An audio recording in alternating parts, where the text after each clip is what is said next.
Olá, olá, meus amigos! Bem-vindos para mais uma live que vamos fazer hoje. E hoje a gente vai fazer, nós estamos inaugurando aqui o nosso programa chamado Saúde de Ferro.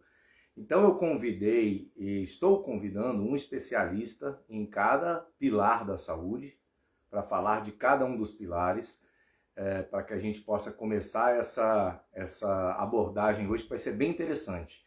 Tá? Então a gente vai conversar com um especialista em sono, em alimentação, nutrólogo, vamos fazer uma live também com um especialista em controle de estresse e ansiedade, tá? Com mindfulness. Então vamos falar com um especialista em hidratação. Então hoje começa nosso programa chamado Saúde de Ferro, e para inaugurar não poderia ser diferente. Eu convidei aqui o meu grande amigo e irmão, também fisiologista, uma fera, chamado Cláudio Barnabé, que eu apelidei de enciclopédia. Tamanho é o conhecimento que tem esse homem na área de fisiologia e com mais foco, mais especialização ainda nessa área de sono. O cara é um monstro, no bom sentido. Então, vou chamar ele aqui agora para a gente começar essa live. Então, vamos lá. Claudinho já chegou aí. Vamos que vamos. Esse papo hoje sobre os tratamentos não farmacológicos para melhora dos distúrbios de privação de sono. E ninguém melhor do que esse cara para falar sobre isso. Grande Claudinho! E aí, meu amigo? Como é que você está? Nobre amigo Maurício Nader. Cara, depois de uma apresentação como essa, aumenta a minha responsabilidade, aumenta a minha admiração por você, que para mim é o principal fisiologista clínico desse país. E eu fico, de fato, muito, muito honrado, Maurício, por gozar da sua amizade, da sua confiança e fazer parte, e essa responsabilidade agora da gente inaugurar o programa que começa agora. Parabéns, meu amigo. Muito parabéns. Exatamente. Estamos começando aí o programa Saúde de Ferro e vamos começar falando de sono, com essa fera aí, meu grande amigo e irmão Cláudio Barnabé, especialista em sono. Para começar, Claudinho, eu queria que você se apresentasse aí para a minha audiência, para quem ainda não conhece você. Eu sei que já tem muita gente aí também da sua audiência, tá? O som tá legal? Você está conseguindo me ouvir bem? Perfeito, amigo. Tá tudo muito bem. Tá tudo tranquilo. Então, maravilha. Então, Claudinho, é contigo. Se apresente aí. Vamos lá.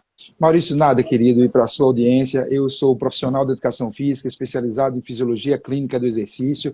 Eu sou um prescritor de tratamento não medicamentoso para as doenças em geral, doenças crônicas não transmissíveis. Uma das minhas especialidades é a saúde do sono. Eu prescrevo exercícios também para pessoas com síndrome de ovário policístico, pessoas com incontinência urinária. Nós utilizamos a cinesioterapia como a nossa premissa de tratamento, e saúde do sono é uma das minhas especialidades. Sou professor da Universidade de Pernambuco, hoje tenho a honra de ser fisiologista clínico da Fundação CAS, que cuida da saúde da Polícia Militar de Pernambuco, e também tenho consultórios particulares. Então, na verdade, é isso que a gente faz, é isso que a gente trata, a gente que ama fazer, e principalmente a saúde do sono, que é, na verdade, um dos meus principais objetos de estudo e é uma paixão. Sono é apaixonante. Maravilha, Claudinho. Posso te plagiar? Por favor, fique à vontade. Esse é só o boa tarde do Cláudio Barnabé. É só o boa tarde dele, galera. Bom, já tivemos aqui comentários. Carlinha está aqui. Obrigado, Carlinha, pela tua presença. Carla Afonso. Um dos meus pacientes aí, que começou até, eu fiz o atendimento dele essa semana, tá? O Fred já falando aqui que depois da minha consulta já está dormindo mais de 7 horas por noite. Que maravilha, Fred. Fico muito feliz aí em poder ajudar. Bom, então vamos começar aqui nosso bate-papo. E primeiro eu queria fazer uma pergunta, Claudinho, que é o seguinte. Qual é o tamanho da encrenca que arruma uma pessoa que realmente tem ou quantidade de sono insuficiente ou a qualidade de sono ruim? A que riscos essa pessoa está se submetendo? Cara, eu vou começar te respondendo com uma pergunta.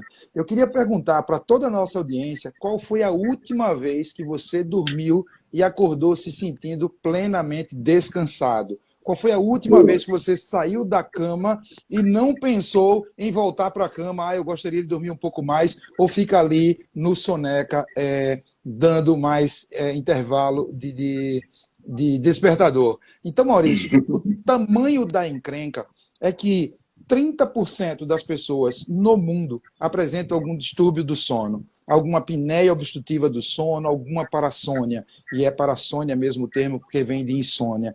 Então, em cada 2 pessoas, 45% da população mundial dorme menos do que o mínimo adequado em horas para a gente restaurar toda a fisiologia das nossas 24 horas por dia.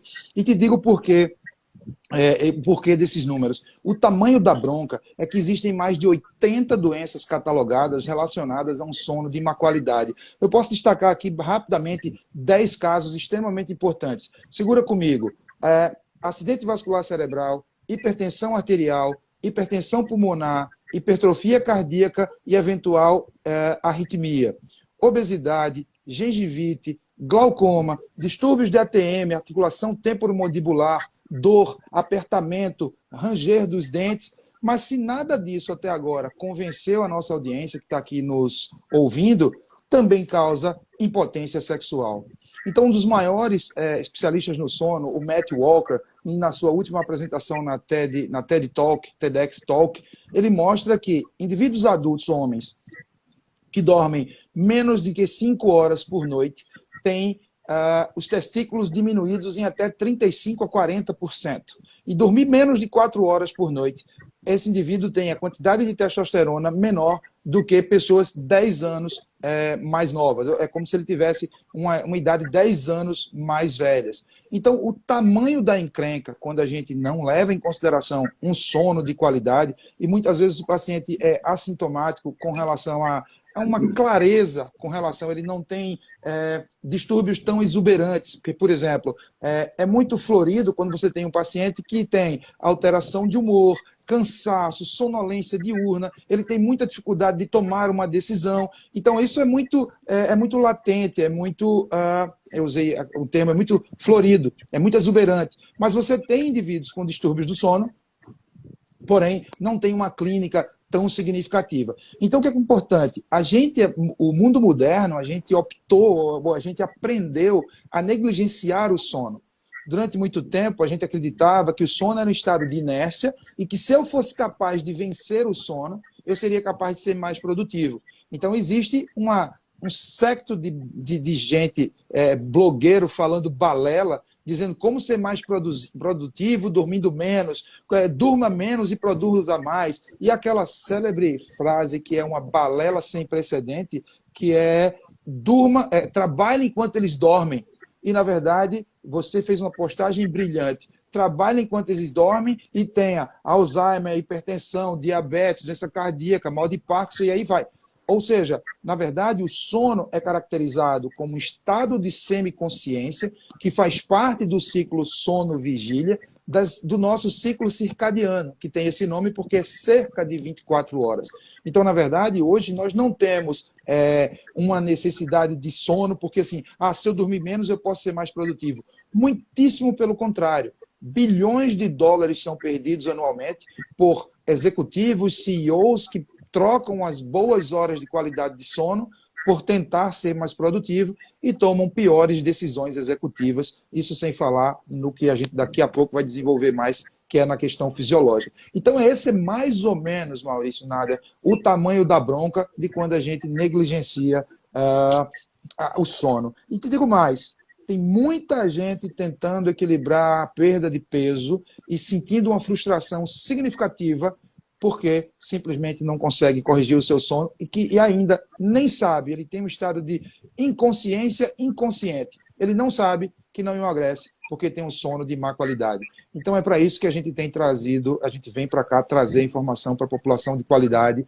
E eu gostaria agora que todo mundo que estiver aqui empenhado conosco em levar mais informação de qualidade, aperta esse aviãozinho que tem aqui embaixo e entrega para pelo menos as primeiras 5 pessoas que estão aí na sua lista. Isso vai servir para todo mundo, porque sono é um assunto que é interessante para todo mundo. Esse é o tamanho da bronca, irmão. Sem dúvida. E além disso, né, Claudinho, a gente sabe que assim, todo mundo que está aqui, eu não tenho a menor dúvida, conhece, tem um parente, tem um amigo que não dorme bem, porque o número é extremamente alto, né? Eu aprendi, inclusive, contigo, nas tuas aulas sobre sono, que nós temos aí 4 a cada 10 brasileiros com distúrbio de privação de sono, mais ou menos esse número, né? E em São Paulo, se não me engano, 6 para 10, não é isso? São Então, Paulo, São Paulo é um problema, sim, perdão? São Paulo é um problema, já que você tocou nisso, porque nos últimos 10 anos a população em geral em São Paulo tem dormido menos horas. Então a gente sabe que quando você abrevia a quantidade de sonos, você abrevia a quantidade de vida. Então os estudos epidemiológicos mostram porque sono existem os limites mínimo e máximo adequados de sono. Então muitas vezes na nossa anamnese nós temos que ter esse cuidado, né, Maurício? Quando perguntar assim, com relação ao seu sono, aí o cara diz, eu sou muito bom de sono, se eu deitar aqui agora eu durmo. Ou seja, na verdade, ele não sabe que ele tem uma super privação de sono, ele tem distúrbio do sono e ele tem a sonolência diurna, ou seja, isso é diferente de ter uma boa qualidade de sono. E a população numa cidade como São Paulo, absolutamente industrializada, a sociedade como um todo tem dormido menos horas. Então a gente tem uma brevidade na qualidade dessa vida e na quantidade de tempos. Imagine você com diminuição de telômeros, perdendo muscularidade, aumentando o tecido adiposo, porque a população simplesmente está negligenciando o mínimo das horas de sono. Perfeito, Claudinho. Muito bem colocado aí. Não é à toa que eu chamei esse cara para fazer essa live aqui comigo, porque o cara é... Vocês estão entendendo por que eu chamo o cara de enciclopédia, né? Vocês estão entendendo. Bom, Claudinho, uma pergunta que eu quero te fazer é o seguinte. Primeiro eu vou falar de uma situação aqui, que até aconteceu essa semana, tá? Eu atendi essa semana um paciente que veio, já vem fazendo um trabalho de emagrecimento, acompanhado por cardiologista, acompanhado por endócrino, e já tinha perdido, aí, quando chegou até mim, já tinha perdido aí cerca de 18 quilos, tá? E quando ele chegou, eu já dei uma olhadinha nos hemogramas dele, fizemos aí o check-up funcional, identificamos uma resistência à insulina, tá? E ele falou, eu não consigo mais perder peso, eu dei uma empacada aqui. E eu fui conversando com ele e identifiquei que ele dorme aí por volta de 4 horas e meia por noite. E ele falou, mas eu me sinto bem, eu não sinto fadiga, eu não sinto cansaço, eu não tenho sintomatologia aguda decorrente de uma noite mal dormida, nem aguda nem crônica. Então, eu até comentei e expliquei muito para ele da importância do sono também, da influência das noites mal dormidas na questão da resistência à insulina. Mas eu queria perguntar para você o seguinte, Claudinho. Pessoal que dorme menos de 6 horas por noite e não relata nenhuma sensação de fadiga, nenhuma sensação de declínio cognitivo, nem nada nesse sentido. E aí?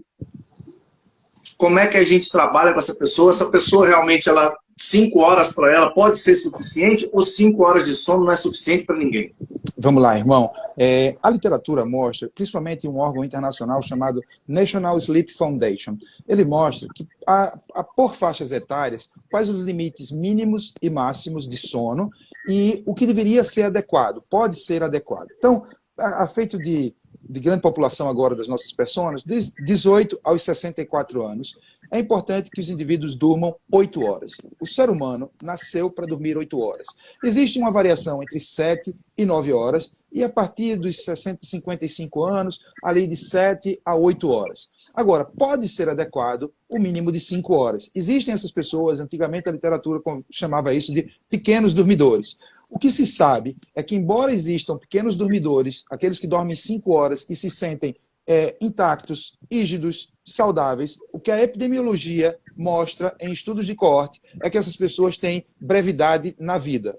Ponto. Então, embora essas pessoas não tenham clínica de distúrbios do sono, elas não são acometidas de fadiga crônica, estados de humor alterado, não tem confusão mental, não tem dificuldade de tomar as melhores decisões executivas, elas não passam sinal fechado à tarde dirigindo, ela não cochila no trânsito. De fato, essas pessoas têm a brevidade da vida isso é latente, isso é natural que aconteça. Bom, agora, por outro lado, existem pessoas que têm distúrbios do sono, apneia obstrutiva do sono, não tem oxigenação ideal, não tem uma eficiência do sono maior do que 85%, que é o tempo de cama e o tempo, de fato, adormecido, e não tem clínica. Então, para isso, é importante fazer os exames. Então, existem os exames chamados polissonografia, existem 4 níveis, 1, 2, 3 e 4. Exames feitos com 7 canais de eletros musculares, eletroencefalograma, oculograma, mentograma, cardiograma e por aí vai. E existem análises de eficiência do sono, eficiência na arquitetura desse sono. É preciso saber se esse paciente, e aqui que você falou sobre resistência insulínica, a gente podia passar a vida aqui falando, né? Porque eu e tu falando sobre isso, a gente vai falar o dia inteiro aqui. Mas imagine você, o que eu faria com um paciente como esse? Eu não vi o teu paciente, mas com resistência insulínica, perdeu 18 quilos. Como é que está a gordura submentoniana? O indivíduo tem papada, circunferência do pescoço passa de 37 a 40 centímetros, exames de malampate, a cavidade orofaringea é toda aberta. Será que, de fato, o paciente não tem o palato ovalado? Então, a gente precisa ver a análise clínica e, eventualmente, até pedir uma polissonografia para saber se esse paciente tem uma boa arquitetura do sono e se ele tem uma boa eficiência de sono. Tendo isso, vida que segue, fazer exercício. Agora, quando o paciente apresenta uma resistência insulínica, que por sua vez pode ser causa ou consequência dos distúrbios do sono, por desequilíbrio do ciclo leptina-grelina, por deficiência de L-triptofano, por deficiência de exercícios físicos, porque a gente responde a 2 ciclos. O ciclo circadiano de cerca de 24 horas, que é o sono-vigília, é o ciclo sono-vigília, e a gente começou a atrapalhar de 200 anos para cá. Imagine na escala evolutiva, o homem como nós conhecemos, existe há 50 mil anos antes de Cristo, mas ele existe há 4 milhões de anos, desde o Australopithecus afarensis, né, homem de Neandertal, Cro-Magnon, Homo erectus, Sapiens, mas ali por volta de 20 mil antes de Cristo, 50 mil antes de Cristo. Então imagine que você tem um indivíduo que nasceu para dormir 8 horas, só que a gente ia dormir quando o sol se punha, e a gente acordava com o nascer do sol, porque a gente tem no centro do cérebro o núcleo supraquiasmático e através da luz que entrava pela retina, eu tinha maior secreção de melatonina ou menor secreção de melatonina. Então, menor secreção de neurotransmissor GABA, que desligava a condição de me manter acordado ou dormir. Então, o que acontece? Na verdade, indivíduos que têm pouca condição de sono, eles são acometidos do maior percentual de gordura e até engorda a língua. Então, indivíduos quando engordam, principalmente os homens, têm maiores acúmulos de gordura no terço posterior da língua, impedindo a passagem do ar. Então, quando a gente fala em pacientes que dormem pouco, se clinicamente estiver tudo bem, a gente faz os exames de polissonografia, deu tudo bem, vida que segue. Mas nada como uma boa mindfulness, um exercício de coerência cardíaca respiratória, para saber também se esse curto espaço de sono não possa estar relacionado com o sistema límbico ali ligado na alta, a amígdala neuronal, se não há um descompasso entre o sistema nervoso simpático, autônomo e parasimpático. Então, descartando todo um diagnóstico diferencial, é possível sim, agora respondendo a tua pergunta, é possível sim ter uma boa qualidade de vida e de sono, dormindo menos de 6 horas, mas sabendo que há uma certa brevidade e um certo cuidado. Vamos ver se de fato está tudo bem. Se estiver tudo bem, vida que segue, porque os pequenos dormidores eles existem. Mas, assim como existe poucos pequenos dormidores, também existem os longos dormidores. E isso também é um problema, porque dormir demais, sonolência demais, também pode estar relacionado com um distúrbio do sono, ou um distúrbio central, ou um distúrbio periférico, que requer uma análise clínica multiprofissional. A medicina tem várias especialidades no sono. A otorrino, a psiquiatria, a pneumologia, são inúmeras. Também existem análises por profissionais da educação física, fisiologistas clínicos como nós, como fonoaudiólogos, dentistas têm sua função importante, fisioterapeuta, cada um tendo uma área de atuação. E o distúrbio do sono é coisa séria e a gente está negligenciando. E hoje a gente tem nos celulares uma fonte de recompensa imediata e essa emissão de luz azul fazendo com que a gente tenha cada vez mais atraso de sono e cada vez mais destruindo a qualidade de vida da população. E se a gente for falar na maior prevalência, que é emagrecimento, resistência insulínica, diabetes, e tantos outros, isso pode tudo advir do sono, e isso, de fato, é aquele tamanho da bronca que a gente viu no começo, né? Exatamente.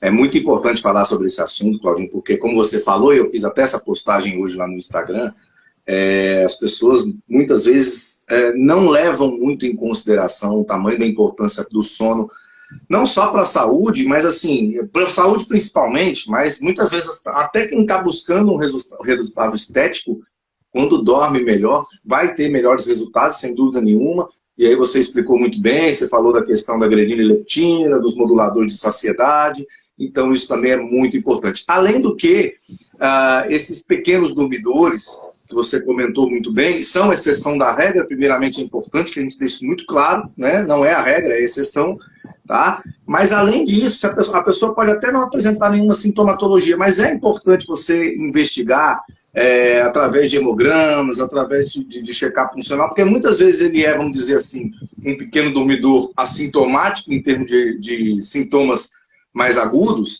mas você muitas vezes vai identificar algumas alterações em hemograma que não significam necessariamente que tem uma relação única e direta com o sono, mas a gente sabe que as boas noites de sono diminuem nosso estado inflamatório, né? Então, inclusive, eu estava esses dias estudando sobre isso e estudando sobre a relação do sono com a questão do Alzheimer, né? Então, observando ali que quando você tem esse maior estado inflamatório, e advém também, além de outros fatores de noites mal dormidas, você tem ali um rompimento da barreira hematocefálica e que, no sentido de se proteger das toxinas que ultrapassam essa barreira hematocefálica, o nosso cérebro começa a produzir mais proteína beta-amiloide, né?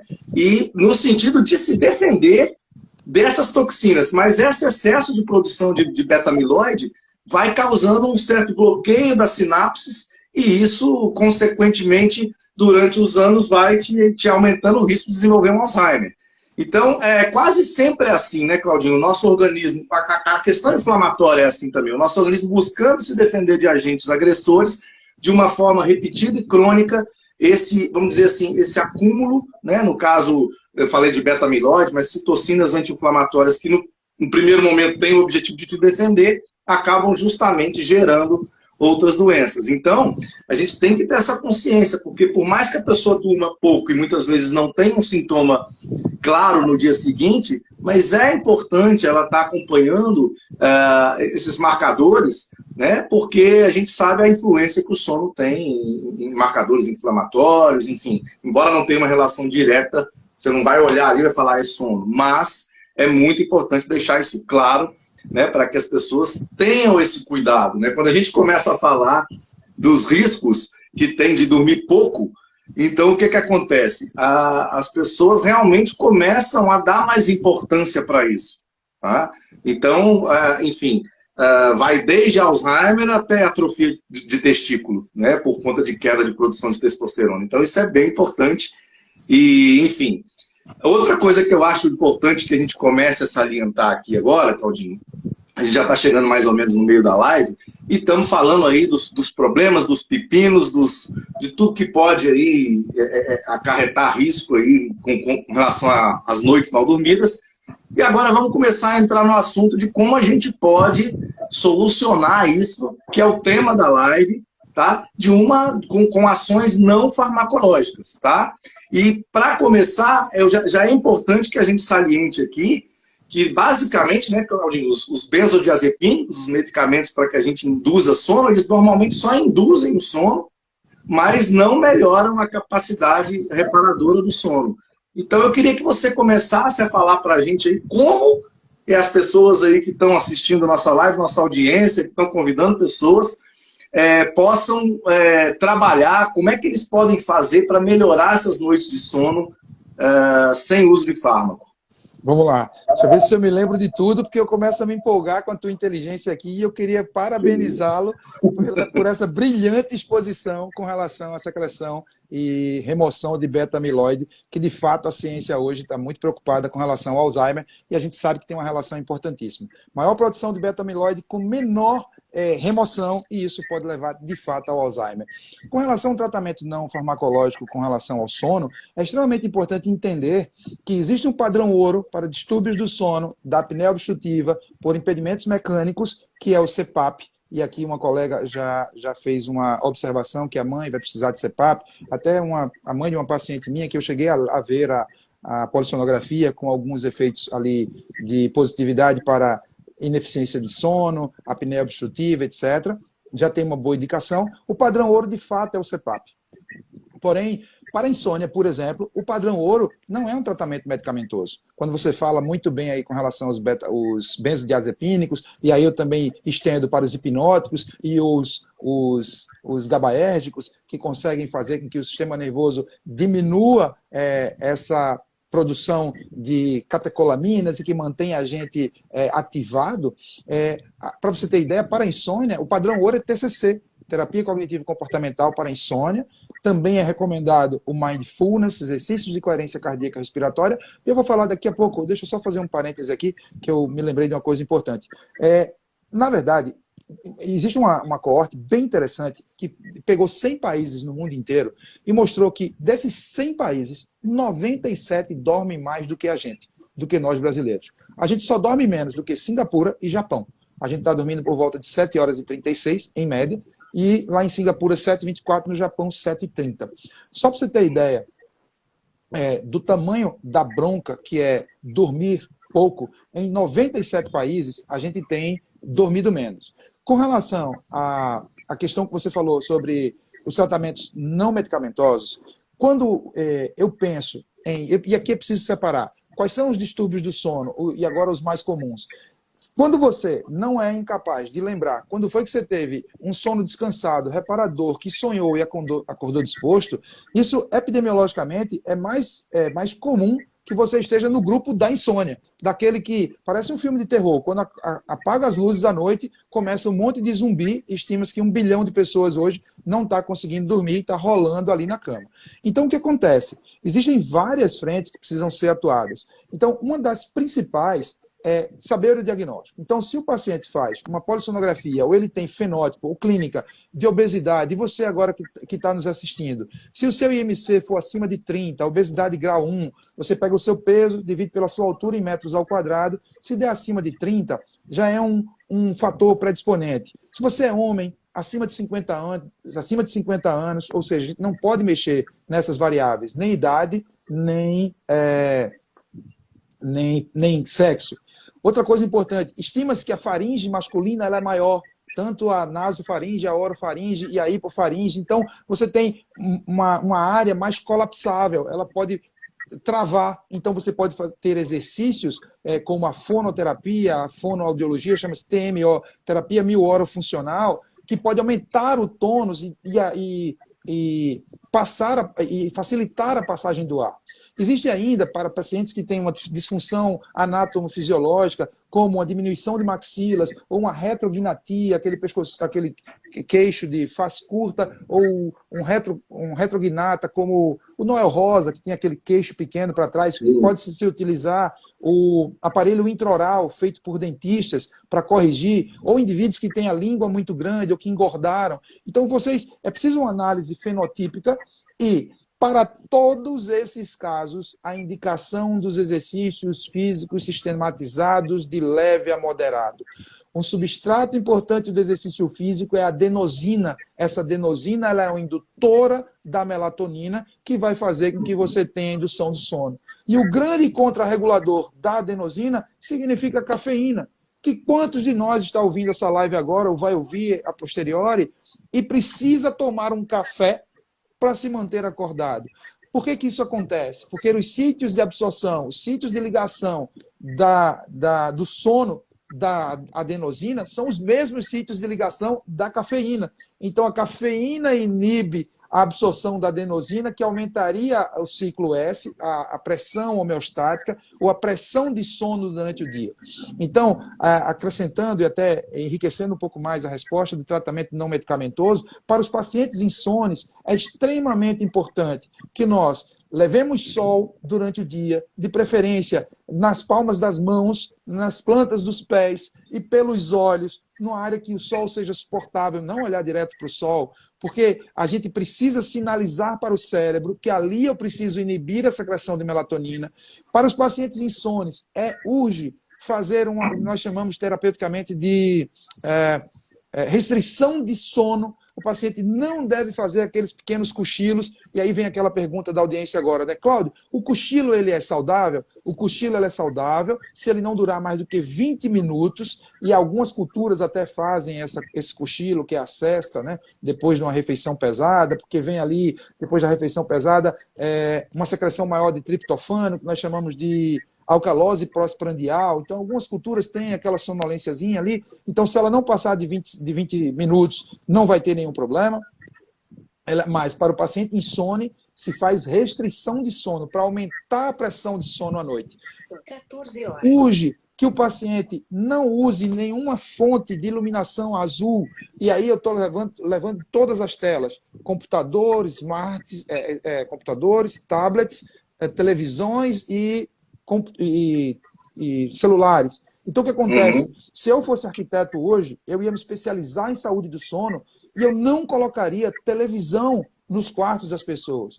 O quarto está ali para duas coisas: ou eu durmo ou eu namoro. E um outro erro importante é ficar na cama, embolando de um lado por outro, esperando o sono chegar. Eu preciso condicionar o meu sistema nervoso central a ir para a cama. A ciência também tem uma métrica chamada latência de sono, que é o tempo entre deitar e pegar no sono. E essa métrica ela deve ser de 20 minutos. Cláudio, como é que eu vou fazer isso? Eu vou ficar contando 20 minutos? Não, que isso aumenta o nível de estresse e atrapalha o sono. Você imagina mais ou menos que está há mais de 20 minutos e ainda não dormiu. O ideal é sair da sua cama, as luzes da casa têm que começar a diminuir a intensidade. As lâmpadas, estrategicamente na sua casa, devem ser colocadas, não aquelas lâmpadas de luz, de emissão branca, aquela luz fria que tem de 6.000 a 6.000 Kelvin, que imitam a luz solar. Essas lâmpadas devem ser lâmpadas quentes, de 3.000 a 3.400 Kelvin, são lâmpadas alaranjadas. A melhor emissão de luz, Maurício, seria um difusor com a lâmpada vermelha, que tem a menor comprimento de onda, e eles fazem indução do sono com um bom difusor, com um óleo essencial de toranja, laranja doce, lavanda é o melhor prescrito, um bom chá de camomila, de mulungu. Então, isso também é muito adequado. Porém, para os pacientes com aquele fenótipo que eu falei, IMC de obesidade, pescoço muito grande, porque quando engorda o pescoço, engorda a língua, que apresentem sonolência diurna, mesmo aqueles que não têm uma clínica tão exuberante, com tantos sinais e sintomas clínicos de distúrbio do sono, o exercício físico se faz preponderante em qualquer um dos distúrbios do sono, sejam eles parassônias de ordem do sistema nervoso central, sejam eles distúrbios do sono por algum distúrbio mecânico, e alguns pacientes vão se beneficiar muito de uma cirurgia, como, por exemplo, hipertrofia de corneto inferior, desvios de septo, e aí muitas vezes isso se faz necessário. E muitas vezes o CPAP é muito bem prescrito para uma apneia obstrutiva do sono, mas com todos esses cuidados de higiene do sono associados aos exercícios físicos, nós poderemos sim chegar até um quadro de remissão. Porque não acho também, amigo, que é muito simples a adaptação ao CPAP. Estima-se que aproximadamente 30% das pessoas, ao colocar o CPAP, elas se sentem maravilhosas logo de uma vez, então renascer, é outra vida, isso é muito normal, mas estima aí que existe uma possibilidade de 40% das pessoas que precisam de adaptação, troca a máscara, troca a intensidade, precisa, chamamos de titulação, a pressão de água que vai ser exercida, mas tem aí um percentual de 30% que não pega de jeito nenhum e é uma confusão para trocar por um aparelho intraoral e fazer outras técnicas, e também não basta ter o CPAP e indicação. Porque muitas vezes quem mais usa o CPAP é a mesinha de cabeceira ali do lado e o paciente não utiliza pelo menos 50% a 60% da noite. Então, Maurício, a higiene do sono ela é preponderante para você que quer ter, para todos nós, que precisamos ter uma qualidade do sono para saúde preventiva e longevidade. E te digo mais, o ser humano é o único animal que deliberadamente procrastina o sono. Ele evita dormir. A ciência tem até um nome para isso, e o nome é bem feio. Chama-se procrastinação violenta ao dormir. Você fica evitando dormir para ler um pouco mais, para ver um pouco mais recompensa na internet, sabe? Para ver série, maratonar Netflix e por aí vai. A sociedade precisa, até agora parafraseando o nosso mestre Fernando Teixeira, a sociedade precisa entender que precisa criar uma mentalidade para a saúde. Não dá mais para a gente negligenciar a saúde desse jeito e achar que dormir pouco está tudo bem. Então, eu durmo pouco, eu diminuo o tamanho de telômeros, eu diminuo a minha muscularidade, desequilibro o ciclo da fome e saciedade, eu tenho mais células beta-amiloides, e aí eu me predisponho a inflamação subclínica de baixo grau, com inflamação periférica de articulações de grande porte, disfunção endotelial, risco coronário, disfunção de humor, disfunção de hormônios e, consequentemente, essa confusão que a sociedade está hoje com relação à saúde. E a medicina, que é absolutamente necessária e nós precisamos, se especializando em tratar os sinais e sintomas clínicos, mas não tratando a causa. Eu tive a oportunidade, esse final de semana, de ter duas experiências importantes. Tive uma discussão de alto nível científico com médicos. Nós estávamos discutindo justamente inflamação de baixo grau. Mas o que é que você acha quando o paciente esteja nessa condição, já com dor, a gente não vai tratar? De jeito nenhum. O que eu estou falando é fazer uma análise preventiva para evitar que ele chegue nesse quadro de inflamação aguda, que causa calor, rubor, tumor, dor e incapacidade, ou fazer a remissão. Quando você fizer a prescrição medicamentosa extremamente adequada, a gente vai fazer com que esse paciente agora venha buscar a remissão, que era estar a partir de 3 meses sem os sinais e sintomas clínicos. E hoje eu já vi uma grande reumatologista do Rio Grande do Sul que acabou de postar falando sobre remissão em casos de artrite reumatoide, bicho, em casos de osteoartrite. Então, assim, imagine você que esse caso de osteoartrite, de artrite reumatoide, que é uma doença inflamatória, pode estar relacionada, inclusive, com a ausência de sono. Então, o que acontece? A sociedade, sono é uma qualidade aprendida. Eu preciso ensinar desde a infância que essa criança tem hora para dormir. Então, por exemplo, quem for pai e mãe aqui, que estiver nos assistindo, quem for tutor de crianças, precisa entender que a clínica na criança é diferente. Muitas vezes a criança tem um diagnóstico de TDAH e, na verdade, essa criança tem distúrbio do sono, porque ele não dorme adequadamente e durante o dia ele tem uma manifestação clínica de hiperatividade, de déficit de atenção, quando no adulto é o contrário, o adulto tem a sonolência diurna. Então existem inúmeros casos de diagnóstico falso positivo para TDAH, quando na verdade era um distúrbio do sono. E eu te digo mais, eu já tive uma paciente assim. Eu via paciente dormindo na praia, quando via um respirador oral, e quando eu pedi para a mãe fazer os exames necessários, a paciente tinha apenas 92% de obstrução nasal. E aí a otorrino disse, eu não sei como ela ainda respira. Ou seja, era alguém que estava fazendo um palato ovalado, alguém que estava fazendo uma respiração bucal, e o distúrbio da manifestação era um caso de TDAH. Então, é isso, amigo. O sono é um estado de semiconsciência absolutamente necessário para suprir o ciclo fisiológico da saúde. Então, negligenciar o sono tem esse nome que a ciência dá. Procrastinação violenta ao dormir. E o ser humano é o único animal vivo que faz isso deliberadamente. Às custas de quê? Às custas de uma recompensa, porque uma rede social está nos recompensando, ou porque eu preciso trabalhar mais do que fisiologicamente a gente precisa. E às vezes me perguntam, doutor, mas o que é que eu faço? Eu sou apenas um tradutor da fisiologia divina, não fui eu que inventei, eu estou somente decodificando para você. Eu estou decodificando. Boa. Maravilha, Claudinho. Cara, já tem gente aqui perguntando se tem que pagar ingresso já. Porque é brincadeira o que esse cara sabe, gente. Só complementando aqui, se é possível complementar alguma coisa do que esse cara fala, mas assim, a gente abordou da importância da atividade física para a questão da higiene do sono, mas é importante, para a questão da melhora do sono, mas é importante a gente ressaltar que próximo do horário de dormir, principalmente para aquelas pessoas que têm uma certa dificuldade, ou você faz uma atividade de uma intensidade muito mais baixa, tá? Ou você treina em outro horário, tá? Porque isso também... Eu costumo, até aproveitando esse gancho, Claudinho, eu costumo dizer para os meus pacientes que o cérebro só obedece o que você pede para ele fazer, né? Então, a higiene do sono basicamente é isso, né? Se você mantém a luz acesa, você está emitindo uma mensagem para o cérebro de que você precisa que ele fique acordado. Tá? Se você vai assistir uma série no Netflix de ação, de suspense, ou você vai assistir um noticiário hoje, que infelizmente a cada 15 notícias, 14 são ruins e uma é mais ou menos, né? Você simplesmente está avisando para o seu cérebro que você precisa que ele fique acordado. Né? Existe uma rede de neurônios, que a gente chama de neurônio espelho, né?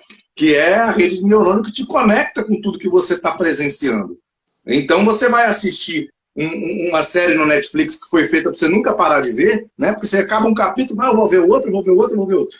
E, na verdade, o que acontece é que o seu cérebro está se conectando com aquilo e, para ele, você está lá dentro daquela série, né? Passando por aquelas situações. Então, é muito claro isso. Eu, quando era criança, que assistia os filmes do Rock Balboa, eu saía do cinema, pô, eu vou entrar no boxe, eu vou...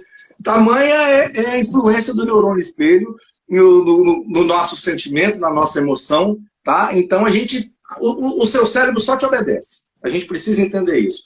Ele só obedece o que você está pedindo. Óbvio que existem exceções, né? Mas, basicamente, a higiene do sono, eu costumo dizer, que é tudo que a gente faz com as crianças pequenininhas, normalmente, e acha que fica adulto não precisa mais fazer. Né? Então, você tem uma criança pequenininha, você tem um filho, né? ali bebê, ali ainda criança pequenininha, e aí chega próximo do horário de dormir, você baixa a luz, você evita fazer atividade estimulante, você corta a tela, você muitas vezes até usa um óleozinho essencial, que é outra coisa que é importante, né? Existem estudos hoje já mostrando deficiência de óleos essenciais aí, de lavanda, enfim, de flor de laranjeira, que são importantes na indução do sono. Então é tudo que a gente faz com as crianças pequenas e acha que ficou adulto, não precisa mais fazer. Né? E a necessidade, na verdade, é a mesma. Então, o que eu tenho presenciado dentro dos meus atendimentos, Claudinha, é que realmente as pessoas, os pacientes que conseguem começar a dar uma certa aplicabilidade na higiene do sono, realmente, assim, eu não tenho como precisar aqui em números percentuais, mas imagino que seja extremamente alto esse número de melhora na qualidade do sono, simplesmente com a aplicabilidade da higiene do sono. Tá? E gosto muito também de utilizar o mindfulness próximo do horário de dormir, tá? Porque eu acho que o mindfulness ele nos traz uma capacidade muito interessante que a gente chama de autonomia de pensamento. Tá? Não é incomum que as pessoas que têm um distúrbio de sono ou que acordam no meio da noite tenham dificuldade de pegar no sono de novo, porque a cabeça começa ali, pensa nisso, pensa naquilo, vou fazer isso amanhã, e aí por mais que a pessoa... Eu não quero pensar nisso, eu quero... Mas a pessoa não tem autonomia sobre os pensamentos dela e isso acaba realmente atrapalhando a questão do sono. E o mindfulness nos dá muito essa... Eu falo sempre que o cérebro é treinável. Então, quando você começa a aplicar, você começa a melhorar essa capacidade de autonomia do seu pensamento. Então, você acorda, você começa a pensar em problemas, em coisas que você tem que resolver no dia seguinte, mas você treinado, você tem a capacidade de falar, não, eu não vou pensar nisso agora, e realmente induzir aí, melhorar esse retorno ao sono. Então, a higiene do sono funciona muito bem. Tá? E essa é uma mensagem que a gente precisa passar para as pessoas. Tá? Eu, por sinal, aqui, eu só não vou ali para não sair aqui da live, mas a luzinha do meu quarto aqui, do meu abajurzinho é vermelha. Tá? Então, eu nunca tive problema de sono, graças a Deus. Tá? Mas eu faço as técnicas, eu utilizo, e realmente, assim, é muito gratificante e é muito impactante. Certo? E, Claudinho, me conta mais uma coisa aqui. Assistindo às suas aulas, até voltando ali na questão da atividade física, existe algum músculo que você possa trabalhar que tem alguma relação com a melhora da indução do sono, que tem alguma relação com a redução da cavidade orofaringeia? Existe algum exercício específico que possa melhorar essa condição? Muito bem. Se você pensar nos músculos da cavidade orofaringeia, digástrico, gênio glosso, hipoglosso, se você pensar nisso, existe uma técnica restrita aos fonoaudiólogos chamada TMO, terapia mioorofuncional. Como eu falei para ti, a faringe masculina ela é maior, portanto, ela é mais passível de colapso. À medida que a gente envelhece, e você sendo homem e acima de 50 anos, e a obesidade, e a própria dinapenia, hipotonia, diminuição da muscularidade, vai diminuindo o teu tônus como um todo. Existem trabalhos específicos de exercícios físicos mostrando que trabalhos de panturrilha, num grupo de um estudo, um ensaio clínico randomizado, mostrando os indivíduos fazendo tônus de panturrilha, melhoraram a apneia obstrutiva de sono, porque melhoraram o tônus de maneira geral. Então eu trabalhei o músculo lá longe para mostrar que era possível melhorar o tônus em geral.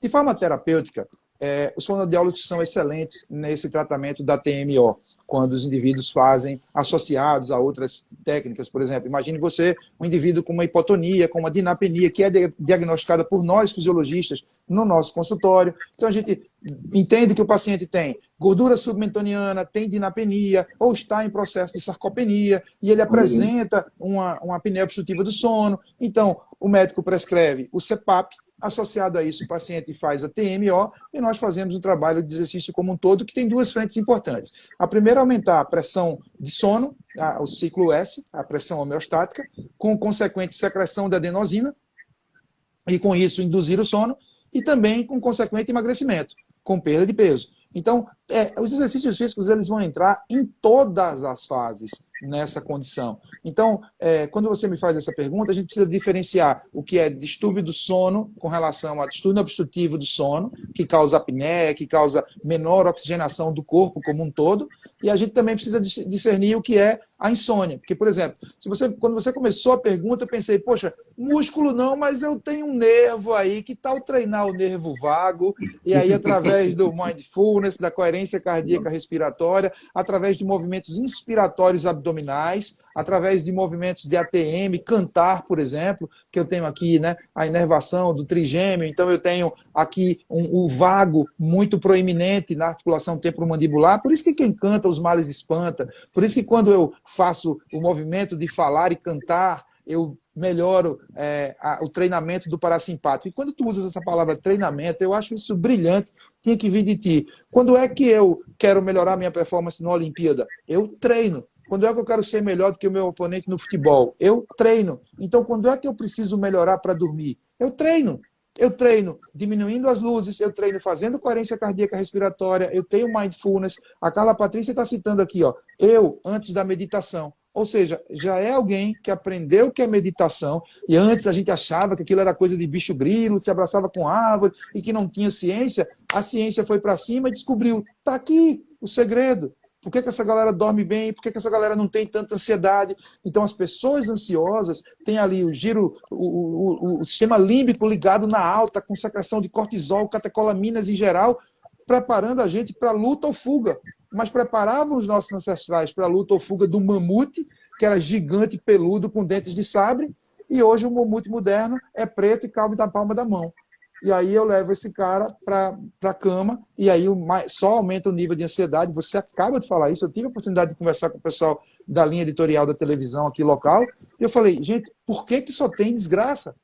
Faz um certo sentido, tem uma razão de ser só ter desgraça. É que o neurônio espelho está ali me fazendo ficar viciado naquilo.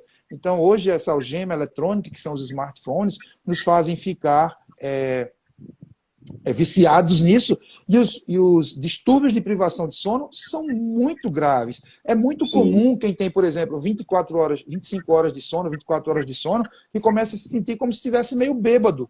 Então, o indivíduo aumenta a agressividade, ele piora a memória, a capacidade de tomar decisões executivas importantes, ele é incapaz de se expressar verbalmente, aumenta sobremaneira a agressividade. Então, o que é importante é que a população saiba que uma privação de sono de 25 horas, por exemplo, é exatamente igual a intoxicação alcoólica. Então, o indivíduo com 4 a 7 dias vem a óbito. Então, o sono não é mais um estágio letárgico ou inerte, é um estado de semiconsciência com funções absolutamente específicas. Então, muitas são as pessoas que têm uma noite de sono inteira, não lembram dos despertares, mas eles têm uma má arquitetura do sono, eles não fazem as fases do sono. O sono é dividido em sono não REM e sono REM. O sono REM é uma sigla para movimento rápido dos olhos, também chamado como sono paradoxal, porque há uma atonia muscular, o indivíduo não tem movimento nenhum, mas a frequência cardíaca sobe, a pressão arterial sobe, há um movimento importantíssimo dos olhos, um traçado eletrocardiográfico importantíssimo, mas o indivíduo está ali em atonia. Então, por isso que é chamado de sono paradoxal. É ali onde a gente sonha, os sonhos oníricos, a gente sonha que tem asa, a gente sonha voando, a gente sonha num foguete, etc. e tal. Em uma fase que precede do sono não REM, ela é dividida em N1, N2, N3, fase de sono inicial, o sono lento, a fase de sono profundo, a N3. Todas essas fases são absolutamente necessárias. Elas têm, a gente faz de 4 a 6 ciclos por noite, a literatura que diz 4 a 5 ciclos, e com maior sono profundo no primeiro terço da noite e no maior sono REM no último terço da noite. E tudo isso tem fundamento. Então, às vezes, as pessoas pensam que dormem a noite inteira. Quando você faz uma polissonografia, tem muitos despertares, ou o indivíduo não faz sono profundo, não faz sono REM, e acorda chapado mesmo, acorda cansado, sonolento. E isso é absolutamente, eu diria, eu vou ser um pouco radical, seria letal. Então, isso aumenta a inflamação subclínica de baixo grau, aquela que não coça, não arde, não morde, não causa calor, rubor, tumor, dor, nem incapacita agora momentaneamente, mas a conta vai chegar aos pouquinhos, e quando ela chega, o organismo É água mole, pedra dura. É água mole, pedra dura, né? Até o final, exato. Exatamente. Bom, é até importante aí, você estava comentando aí da questão da amígdala neuronal, e uma coisa muito interessante aí do mindfulness, das manobras de coerência cardíaca, que são técnicas aí, ferramentas que a gente utiliza, não só para melhora do sono, mas também para melhora de estresse e ansiedade. E é importante dizer que sono e controle de estresse e ansiedade andam muito juntos, né? Não necessariamente você precisa ter os dois, mas eles andam muito juntos. Então, uma explicação que eu acho que é importante passar para a audiência é o seguinte. Essa amígdala neuronal que a gente tem, que é o nosso radarzinho de ameaça no nosso cérebro, ele é uma estrutura extremamente primitiva. Todos os mamíferos têm. E graças a essa estrutura, a gente está aqui hoje sentado fazendo live. Tá? Porque é uma estrutura que nos manda essas sinalizações de ameaça e te prepara, estimula o funcionamento, a ativação do sistema nervoso autônomo simpático e te joga para o modo de fuga ou luta, certo? Então, aí o que acontece? Você joga sangue para o músculo, você aumenta a frequência cardíaca, aumenta a pressão arterial, produz mais cortisol, mais adrenalina, certo? Mas o que acontece? O ser humano inteligente que 300 mil anos depois, né, tem uma estrutura em que você chega em casa, você tranca a porta da sua casa e, teoricamente, ali você já não tem mais nenhuma ameaça à sua integridade física. Mas, por natureza, a sua amígdala neuronal, ela é hiperativa porque 300 mil anos em termos de evolução de DNA não é nada. Não é nada. Então, ela ainda funciona como se você estivesse na pré-história. E aí, o que acontece? Não tem um leão ali atrás de você, mas você cria o leão dentro da sua cabeça justamente porque sua amígdala neuronal ela é hiperativa. Então, eu digo que o mindfulness, que é a manobra de coerência cardíaca, é como se você fizesse uma atualização do sistema no celular. Entendeu? Vamos atualizar o sistema aqui, porque aquele sistema era para atender aquela demanda antiga e para hoje a gente já vai funcionar de outro jeito. E o ser humano hoje tem um estilo de vida muito diferente do que era na pré-história. Então, quando você entra com as práticas de mindfulness, com as práticas de manobra de coerência cardíaca, existem inclusive estudos através de exame de imagem mostrando alteração estrutural no cérebro com essas práticas, certo? Aumento da espessura de córtex pré-frontal, diminuição de atividade amígdala, e isso vai realmente modular melhor esse sistema nervoso autônomo, tá? E que vai permitir que você possa não só melhorar a sua gestão e seu manejo de estresse, mas, obviamente, que um cérebro com uma atividade mais reduzida vai ser um cérebro mais eficiente em indução de sono, em qualidade de sono. Tá? Então, assim, eu gosto sempre de dizer para os meus pacientes o seguinte, Claudinho, nós somos profissionais da atenção primária à saúde.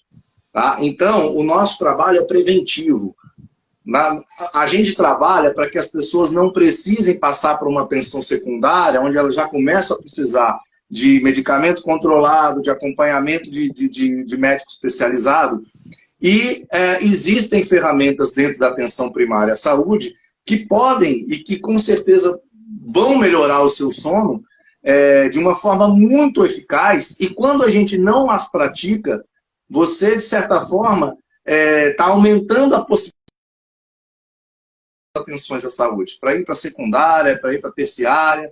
Então, existem, sim, ferramentas que a gente pode usar no sentido preventivo para que a gente possa evitar essas terapias alternativas. É engraçado que as pessoas chamam isso de alternativo, mas para mim alternativo é o medicamento.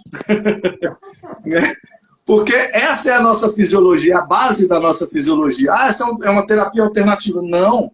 A alternativa, quando você vai para o medicamento, é porque você está utilizando, sim, uma outra alternativa que não vai resolver a raiz do seu problema, tá? Porque a base da sua fisiologia falhou. Então, eu digo que o medicamento, geralmente, ele é prescrito para fazer alguma coisa que o seu organismo deveria fazer sem ele, né? Então, isso é muito bom de salientar, muito importante. Claudinha, nós já estamos aqui indo para a fase final, aqui, para os últimos minutos aí. E eu queria, primeiramente, meu amigo, antes de você fazer suas considerações finais, eu queria te agradecer imensamente por essa aula que você deu aqui para nós, porque agora vocês estão entendendo mais uma vez, né, por que eu chamo o cara de enciclopédia. O cara é um fenômeno, entendeu? O cara sabe demais. E eu quero muito agradecer a você por aceitar esse convite, tá? Por ter dado essa aula sobre sono, sobre a importância do sono, né? Para que a gente conscientize cada vez mais a população de que, como eu botei lá no meu Instagram hoje, tá? Estude enquanto eles dormem, né? Descanse enquanto eles trabalham, e aí o que vai acontecer? Daqui a pouquinho você vai precisar de tratamento especializado para Alzheimer, para Parkinson, para diabetes, para cardiopatia. Então é muito importante a gente conscientizar a população. Meu amigo, você é um monstro, tá? Obrigado de coração. E faça aí suas considerações finais aí, meu amigo. Ouvir isso do seu maior ídolo, ouvir isso do seu maior mestre, ouvir isso do maior fisiologista clínico desse país, só pode me deixar envaidecido.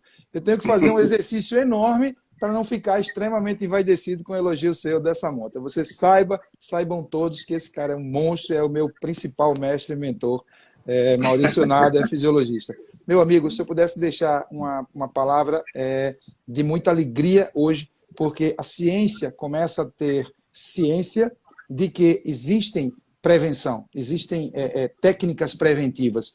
Se eu me preocupar hoje com comida, hidratação, sono, exercício, controle de estresse, exposição mínima ao sol e controle de excretas, xixi, cocô, suor e menstruação, o nosso corpo nos dá a saúde, o nosso corpo nos deixa longe da medicação alopática, que muitas vezes trata, quando se refere à doença crônica não transmissível, quando se refere à inflamação subclínica de baixo grau, ela vem tratando apenas sinais e sintomas clínicos e não vem tratando a raiz da causa.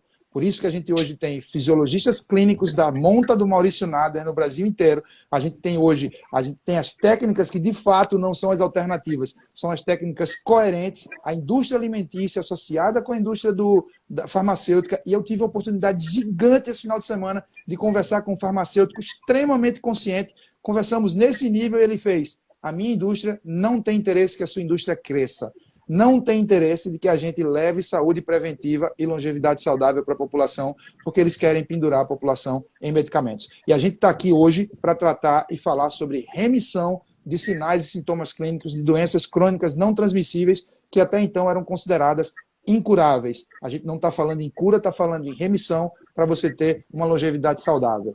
Eu queria deixar um grande abraço, agradecer demais, estou à sua disposição sempre. E o próximo na minha live é você e a gente vai inverter os papéis. Cara, esse cara é um monstro, cara. Que bom poder partilhar essa live contigo. Só complementando o que você falou, eu fiz uma live anteontem com o Almeres Armiliato, que ele é consultor e gestor de academias, e ele falou uma frase assim, que eu achei fantástica e você reforçou. Nosso grande concorrente hoje chama farmácia. Esse é nosso grande concorrente hoje. Tá? Então, infelizmente, e hoje eu já não tenho muito pudor em falar isso, não.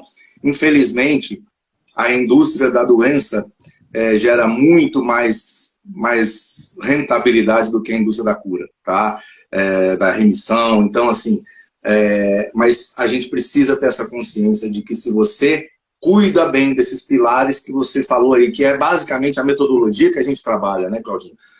Vamos ajustar a atividade física, alimentação, sono, hidratação, manejo de estresse, exposição ao sol, e você cuida da base da sua fisiologia, e o nosso organismo, ele foi feito assim, uma máquina perfeita. Você cuidou da base, basta você não atrapalhar, você cuidou bem da base ali, né? Você segue as recomendações de uso do fabricante, que é Papai do Céu, que nos fez com recomendação de uso, igual qualquer equipamento, Exato. e o resto deixa com ele, tá? Meu amigo, mais uma vez, obrigado de coração, cara.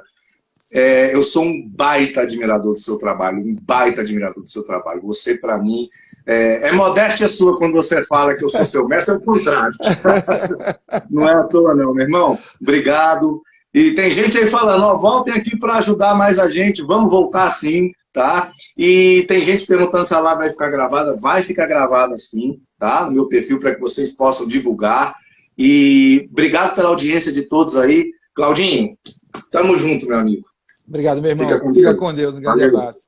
Valeu, galera. Lembra de me marcar para que eu tenha acesso à live no meu perfil também. Fechado. Fica com Deus. Um grande abraço. Tchau, tchau. Valeu, abraço.